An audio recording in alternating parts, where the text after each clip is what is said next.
গল্পের নাম ৩টা ৩৩। রাত্রি ৩টা ৩৩। ঠিক এই সময়টাতে নিশাতের ঘুম ভাঙে প্রায়ই। কিন্তু আজকে রাতে কিছু অস্বাভাবিক। ঘড়ির কাঁটায় ৩টা ৩৩ বাজে। হঠাৎ দরজার নিচ দিয়ে আলো আসতে থাকে। সে জানে বাসায় ও ছাড়া আর কেউ নেই।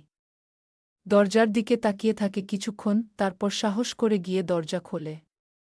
বাইরে অন্ধকার। কিন্তু অন্ধকারে একটা ছায়া দাঁড়িয়ে নিঃশব্দে। ছায়াটা ধীরে ধীরে বলে, তোর জায়গাটা আমি অনেক আগেই নিয়েছি। নিশাত পেছনে ফিরে তাকায়। ঘরের ভেতরে এখন আরেকটা নিশাত দাঁড়িয়ে আয়নার সামনে। সে হাসছে, ঠোঁট কাঁপছে না, কিন্তু গলার ভিতর থেকে গর্জনের মতো আওয়াজ আসছে। তুই তো মরেছিস, বুঝিস না? আয়নাতে সে দেখে নিজের দেহ মেঝেতে পড়ে আছে, চোখ ফাঁকাকড়া, আর শরীর নীলচে। আসল নিশাত তখন দৌড়াতে চায়, চিৎকার করতে চায়, বাট সে কিছু করতে পারে না।